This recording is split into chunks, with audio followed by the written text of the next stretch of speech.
Welcome to another maths lesson. My name is Conloy Gums. Let's see if we can make this easier to understand. So in order to add or subtract in matrices, we must have matrices that are conformable. So in essence, when adding and subtracting matrices, the matrices must be of the same order. In other words, they must have the same number of rows and columns. So this is something we discussed in our first lesson on matrices, which you can find in the description below. So let's look at an example. So we have matrices R, S, T, and U. Now, as you can see here, this matrix R has 2 rows, 1, 2, and 2 columns, 1, 2.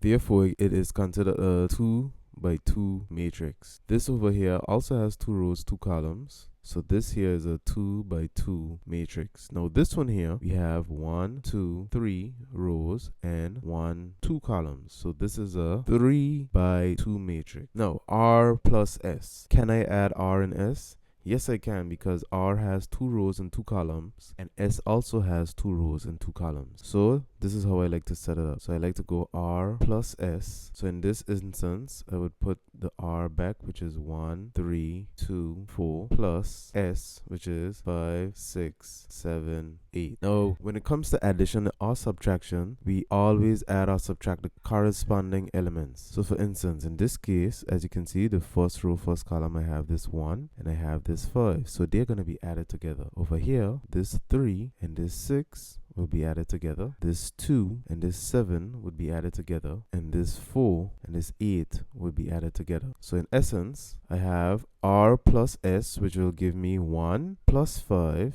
See, I added the 1 and the 5 here. So now I'm going to add the 3 and the 6. So 3 plus 6. And then I'm going to add the 2 plus the 7. And then I'm going to add 4 plus the 8. So as you can see here, 1 plus 5 is 6, 2 plus 7 is 9, 3 plus 6 is also 9, 4 plus 8 is 12. So my answer for R plus S is 6, 9, 9, 12. So all I did was added the corresponding elements to get that answer. So the next question now.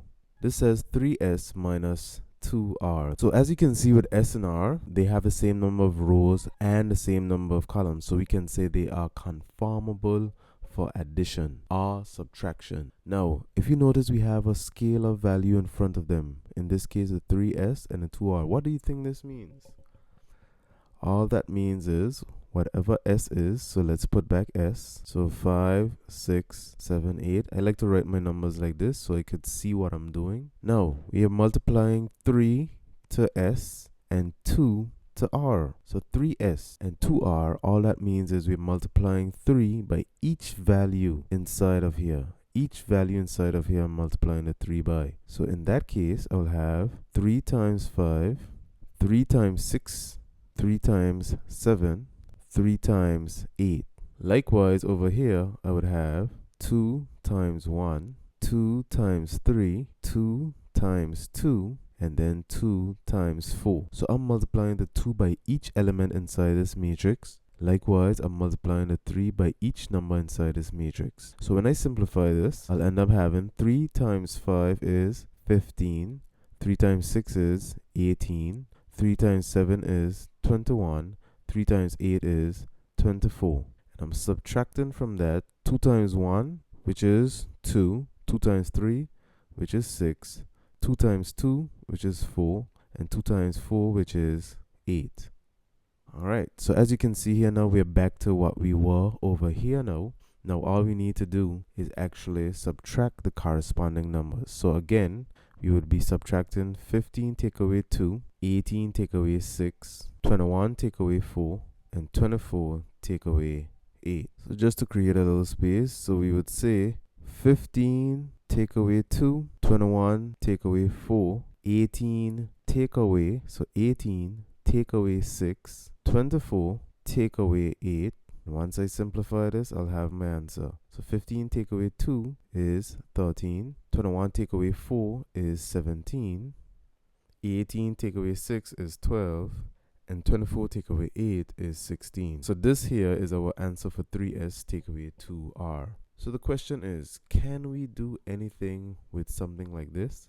So for instance, R plus U. Now when it comes to U, How many rows do we have? We have 3 rows by how many columns? 2 columns. The order of R is a 2 by 2 matrix. That's what we mean when we say order. And then U is a 3 by 2 matrix. But when it comes to addition and subtraction, the orders must be the same. But as you can see here, they are different. Therefore, we cannot add R and U. You might be curious and wondering, can we add these ones here? How do you go about adding these? So for instance, let's try to make this a little spicy. So let's say we have 2t and we're gonna add to this u. So just like we did last time, remember 2 is going to be multiplied to each element inside of this matrix T. So we have minus 3, positive 2, 7, negative 1, 4, and 8. And we're going to add this to whatever we have in U. So U, we have 5, 6, 4, 0, minus 9, and 11. So 2T would mean that I'm multiplying 2 to each of these elements. So we have 2 times